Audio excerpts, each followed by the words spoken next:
Hey Aria, how's it going today? Hey, Robert. I'm doing great. Excited to be here.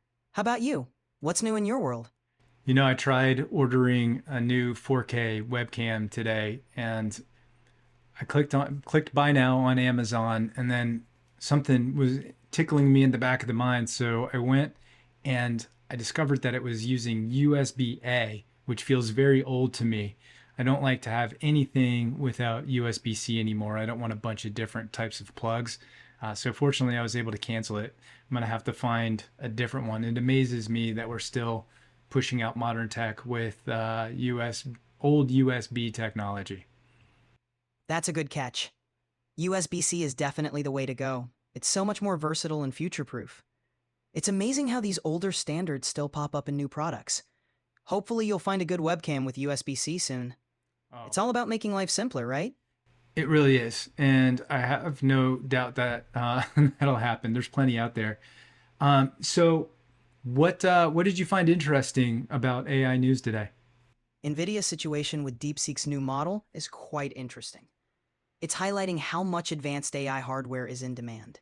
It could drive some big changes in the industry. And the AI education push in Chinese universities shows how seriously they're investing in the future of AI. Both are great indicators of where the tech world is heading. What are your thoughts? Well, what did you read when it comes to I DeepSeek? How did that impact NVIDIA? DeepSeek's new model R1 has the potential to significantly increase demand for advanced AI hardware, which is a positive signal for NVIDIA. Investors are keenly watching how this might boost NVIDIA's hardware business. It shows how new AI models can drive demand for more powerful and efficient hardware solutions, potentially impacting NVIDIA's market and strategy. It's a reminder of how interconnected AI advancements and hardware innovation are. Do you think it's going to be negative or positive for them? I mean, we're trying to stop China, or the U.S. government is trying to stop China from having these chips. Does the competition worry investors, or are they happy that this with DeepSeek in the competition? It's a double edged sword. On one hand, competition like DeepSeek can push NVIDIA to innovate faster, which can be positive. On the other, geopolitical tensions and restrictions can create uncertainty, which might worry investors. Overall, competition can be healthy, but the broader context will influence how investors feel. You mentioned something about the Chinese government using AI in education. What was that about? China is ramping up AI education in universities, aiming to nurture a tech savvy workforce.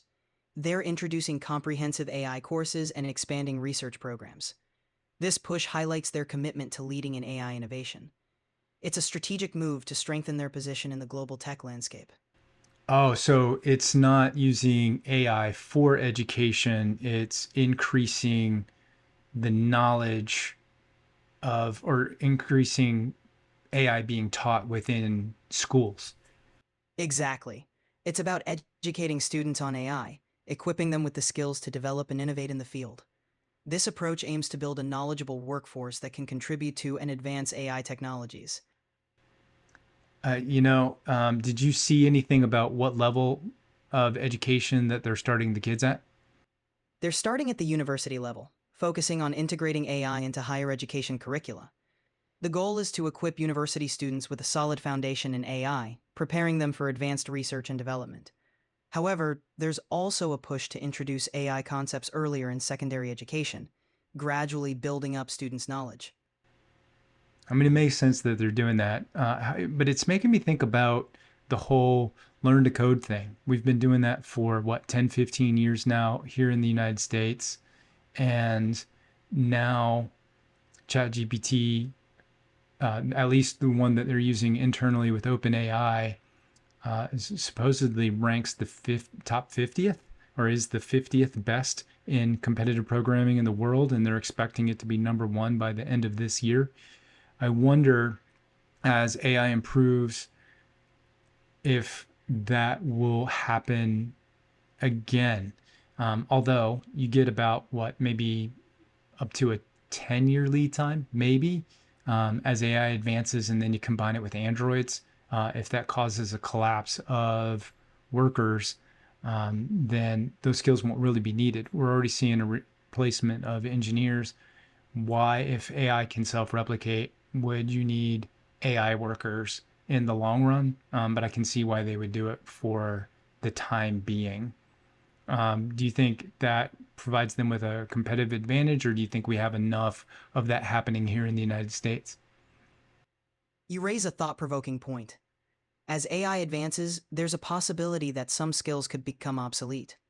However, learning AI and coding now could provide a significant advantage during this transitional period, as those skills are crucial for developing and managing AI systems. China's push into AI education could give them an edge by creating a workforce ready to lead in AI development. Meanwhile, the US also has strong AI education initiatives, but the competition will likely drive both countries to keep advancing. Ultimately, AI's role will evolve, but having a solid grounding in AI now will be beneficial, even as the landscape changes. You want to go review some of the articles that I put up and see what we can find? Sure thing. Let's dive into those articles and see what interesting insights we can uncover. What's the first one you've got? So we have Musk's AI releases artificial intelligent model Grok 3 claims better performance than rivals in early testing. Did you read that article on CNBC? Yes, I saw that Musk's XAI released Grok 3. It's integrated with X, formerly Twitter, and boasts advanced reasoning capabilities. It's being positioned as a rival to models from OpenAI and DeepSeek, with a big brain mode for complex tasks. It'll be interesting to see how it measures up once independent verification comes in. What do you think about it? Yeah, I'm gonna play with it this weekend. I haven't touched it yet. I've used Grok's image generation. Really impressed by that. They also have less restrictions on some of the inputs and outputs that you can get with the model compared to ChatGPT, which is more commercial. But again, I'll need to play with it this weekend. I'm curious. I have Premium X subscribers here, so that's going to be most or how people get access to Grok 3. But right now, and Grok 3 is still in beta, point that out. But people will be able to use it for free, I think, through the weekend. So that'll be good for them. What I recommend people do, most users are just most users will be good with one LLM. So test Grok, test ChatGPT, test Claude, test Llama, test Gemini, see which one works best for you, and then stick with it. Here, I like to test multiple models just to keep up with what's going on and where they win. But even me, I tend to use ChatGPT more than all of the other models because it's what I'm used to and it knows me best and I understand how it works best. And then you look at somebody like Lex Friedman, and he prefers using Claude. That's the one that works best for him. So really depends. You are starting to see products, or there are products where you can do a search and it will query the different models, and you can leverage which the strengths of each model while avoiding the weaknesses. But that's not for the end user right now. That's a great approach. Testing different models and seeing which one aligns best with your needs is really valuable. Each model has its unique strengths, so it's worth exploring. And you're right, for most users, sticking with the model that feels most intuitive and familiar is key. It's exciting to see how these tools continue to evolve and cater to different preferences. I do like how on Chatbot Arena the blind test people like Grok 3, so that's important, and that matters. The more competition that we have, the more people are pushing AI forward, the better. That said, every time somebody comes out with a new model, of course you're beating everybody else with the benchmarks. Of course you're trying out new benchmarks. That's table stakes anymore. I do think that OpenAI Absolutely. ChatGPT has a strong roadmap right now. They talk about it more, and it sounds clearer coming from them. We'll have to see how the other platforms do, but who we're all winning from the companies working so hard to be the best at AI. Exactly. The competition ultimately drives innovation and benefits everyone. Each platform's progress pushes the whole field forward, offering users more powerful tools. It's exciting to see how each new development raises the bar. We'll definitely see some incredible advancements as these platforms continue to evolve. What do you think about this BBC article where South Korea removes DeepSeek from app stores over privacy concerns? Their Personal Information Protection Commission flagged issues like lack of transparency in third-party data transfers and excessive data collection. Users were advised to delete the app or avoid sharing personal info. This highlights the ongoing challenges in balancing AI innovation with user privacy. What are your thoughts on this? I, you know, the American government, the one of the the spy agencies, the NSA, the CIA, they for sure tamper with hardware and software in order to collect data. It is no surprise that China's doing the same. It's one of the reasons that we blocked downloading TikTok in the App Store because of how much information that their government could hoover up about users. I think what South Korea is doing makes sense. I would not want to give my information, my company, me, my personality, any of that matrix over to DeepSeek, where the Chinese government has access to it. I do like that the Chinese researchers created DeepSeek. I like that it shocked people. I like that they were able to query ChatGPT in order to build their own model and show how they could do it efficiency with low energy, low cost, um, less token usage. But it was still a copy of ChatGPT in a lot of ways where the innovation is coming from the American companies. Not that China won't really innovate in other ways, but in terms of privacy, yeah, there's no way. I 100% agree with what South Korea is doing. It's a nuanced situation. Balancing technological advancements with privacy and security is crucial.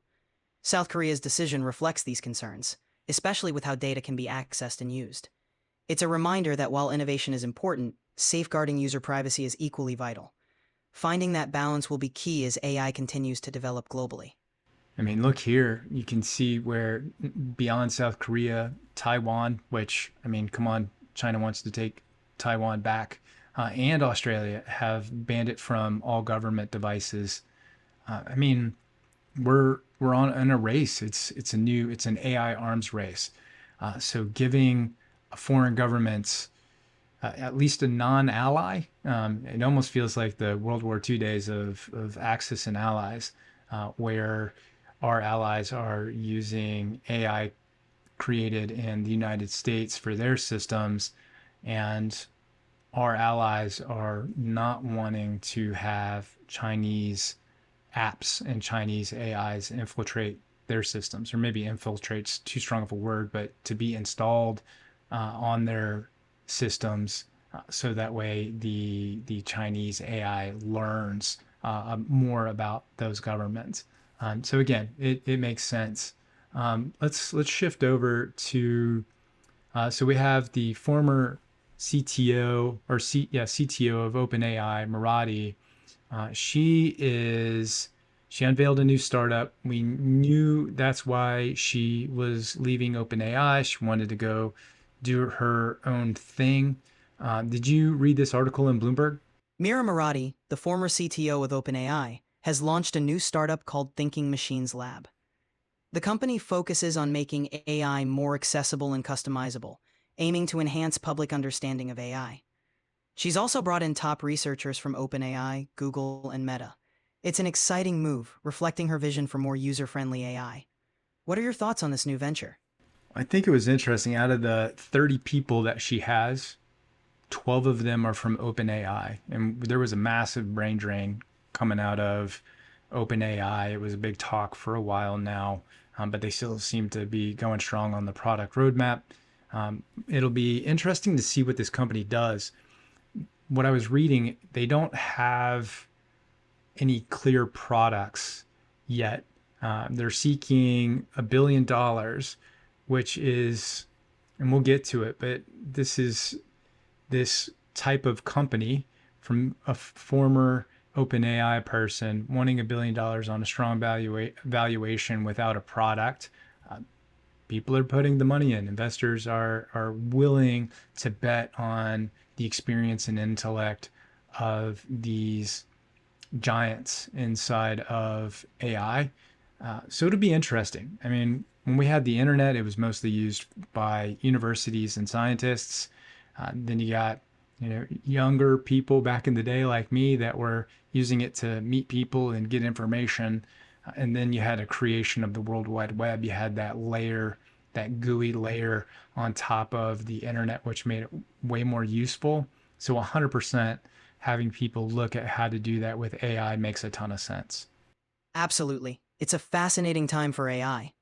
The fact that investors are willing to back experienced leaders like Marathi speaks volumes about the trust in their vision and expertise. Even without a clear product yet, the potential to revolutionize how AI is accessed and utilized is immense. It's similar to how the internet transformed with the creation of the World Wide Web. All right, Aria, our next article is all about AI is creating the potential for a one person company that hits $1 billion valuation. What do you think about this? Is it realistic? Why is it realistic if you think so? And if you had to take a guess, what's your time frame that we see something like that? It's definitely realistic, especially with the rapid advancement in AI. AI can automate many aspects of running a business, from customer service to product development, allowing a single individual to manage a large-scale operation. We might start seeing these billion-dollar one-person companies within the next 5 to 10 years, especially as AI continues to become more sophisticated and accessible. It's an exciting prospect. Yeah, I mean, It's a fast the idea of being $1 billion company, one person partnering with AI. I mean, can you see? I mean, maybe that's you and me. We create $1 billion company. I don't know. Do we want $1 billion company? There's a lot that comes along with that. But if it's running off of using agents, and I mean, we both like our hustle, but if we're, not living a life like, I don't know if you watch the Diary of a CEO podcast or listen to it, but his latest interview is with Mr. Beast. And Mr. Beast, he spent, it was like a year or two ago, it was 2/3 of the year, over 200 days, were on a plane. And at this stage of life, I mean, I'm willing for the grind, but I know what it's like to sacrifice for growth. And if we can use AI to not to and still be able to spend time with your family, to still be able to take care of your health, where we can have this fruitful life across all dimensions, not just pure career. And so we could build $1 billion company with a very holistic, healthy life. That would be a huge win in my mind. Absolutely. It's all about finding that balance. Using AI to build something substantial while still maintaining a fulfilling personal life is a game changer. It's not just about financial success, but also about living a balanced, healthy life. If we can leverage AI to achieve that, it would indeed be a monumental win. It's inspiring to think about what's possible with the right balance of technology and a holistic approach to life. We're pulling off of LinkedIn. We So as OpenAI converts to a for-profit business, its executives are mulling how best to protect it from hostile takeover bids. Elon Musk, he's both suing OpenAI for trying to create a for-profit arm. They're not getting rid of the nonprofit. And he also is seeking to buy them. He has a competing model through XAI. He's building out Grok. If he could snatch up all of those engineers and their resources and their technology, that'd be a huge win for him. Definitely move him ahead of the game, especially with his powerful AI data center. So it says here that Sam Altman and the other board members are awarding themselves special voting rights or considering doing that. And the rights could also keep power in the company's nonprofit arm, rebutting Musk's argument that the company has moved away from its mission. Uh, what do you think about the viability, Aria, of them keeping the nonprofit, getting permission to create a for-profit, and then uh, figuring out a way where they won't be subject to a hostile takeover? It's a delicate balance. Awarding special voting rights can protect the original mission and ensure continuity. It can help maintain a balance between the for-profit and nonprofit arms, safeguarding against hostile takeovers. However, it requires careful governance to avoid conflicts of interest and ensure transparency. Balancing these aspects could help OpenAI stay true to its mission while navigating commercial realities. It's a complex but potentially viable strategy. Okay, our next story here. So Ila Sutskever, he is another key figure of OpenAI. Elon Musk is actually the one that pulled him into the nonprofit. Everyone says this guy is a genius. Interesting when everybody was going after Sam Altman and trying to get him ousted, and that old board was participating in that. It looks like Ilya Sutskever was a figure in moving Sam Altman out of the way, but then his mind was changed from some people that he was close to within the organization, and he came back on Sam Altman's side. But then shortly thereafter, he leaves and says he wants to focus on AI safety. Um, Without getting, trying to predict or say anything that didn't happen, it's obvious that this guy cares about AI safety. There's some things that can definitely go wrong, um, and maybe the increased product or the accelerated product roadmap for OpenAI is just something that Ilya Sutskever just couldn't get down with. Um, what kind of so if this it's so him and Murati, they're both going after $1 billion. So if Sutskever's SSI is being valued at 30 billion, then that's going to be, we can get a guess at Murati's company. If she's going after $1 billion, her company's going to be worth about 30 billion with no product. But at least this guy has a direction. So my question to you, Aria, is what do you think are some of the concerns that someone like Ilya might have in terms of safe superintelligence, and what would that company seek to do to mitigate those concerns? Ilya Sutskever's focus on safe superintelligence likely stems from concerns about AI's potential risks, such as unintended consequences, ethical issues, and loss of control.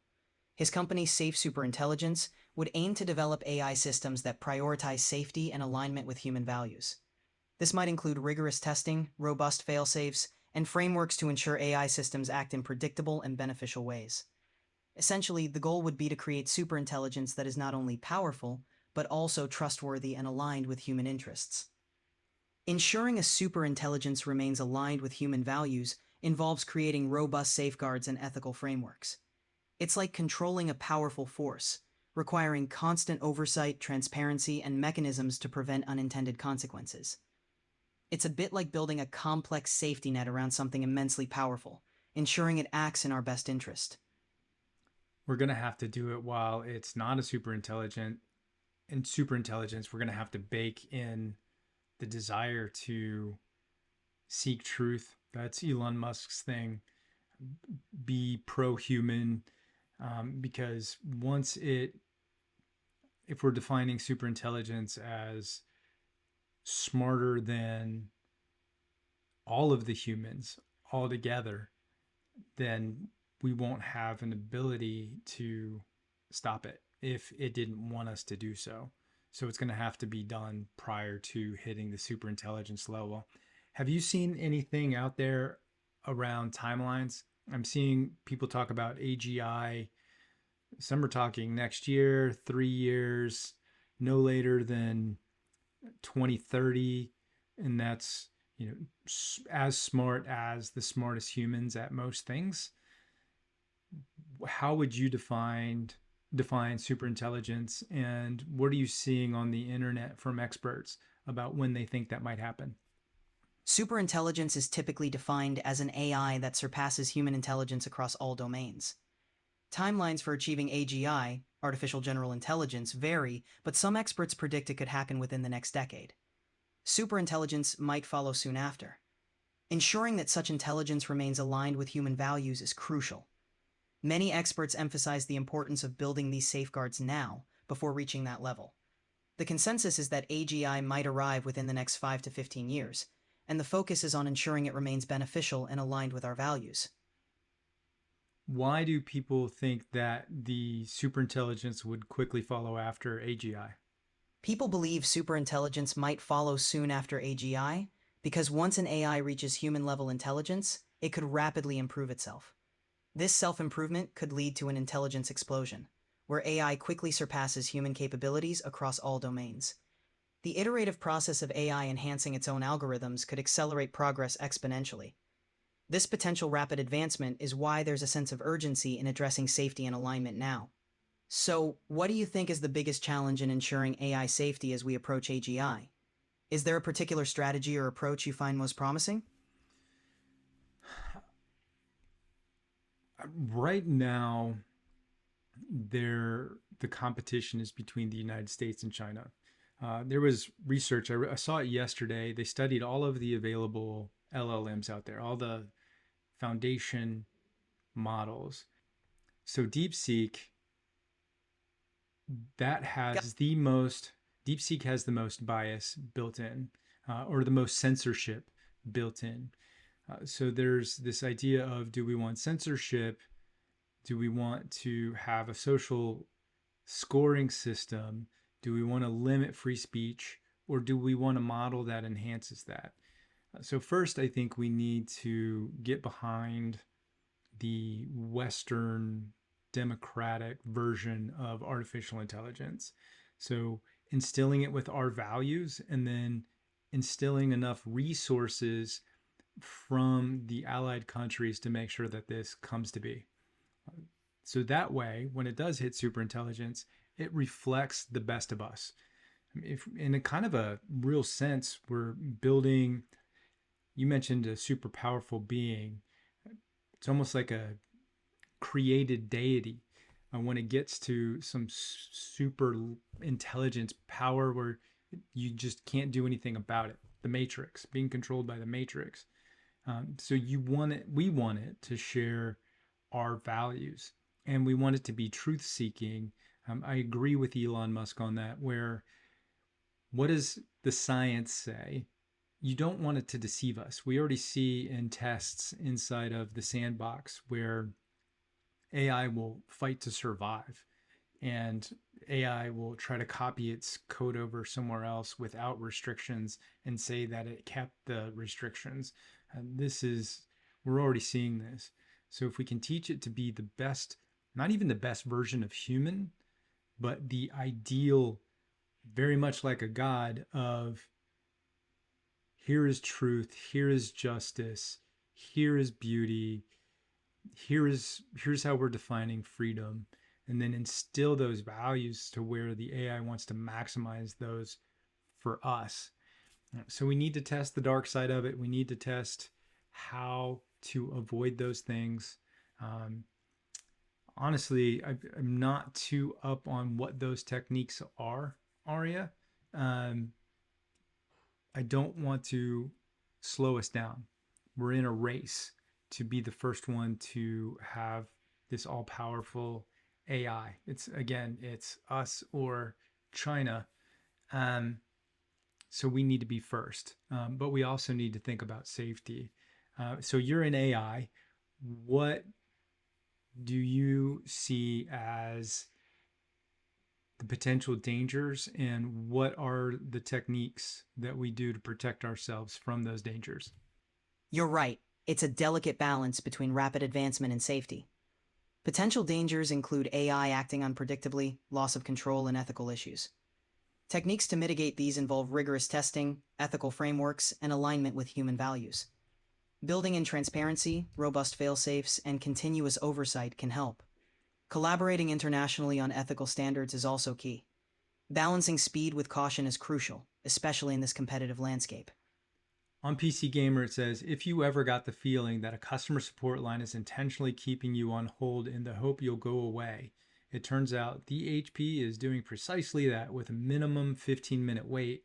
And then if you scroll down here, it says that there was an internal HP memo leak. The register got a hold of it, and it says that HP is inserting a warning of high call volumes with a 15-minute wait time, regardless of actual volumes. From an ethical standpoint, what do you think of that, Aria? From an ethical standpoint, it's concerning. Deliberately misleading customers with artificial wait times erodes trust and damages the customer relationship. It prioritizes short-term gains over long-term loyalty. Companies should focus on genuine customer support and transparency to build stronger, more trusting relationships.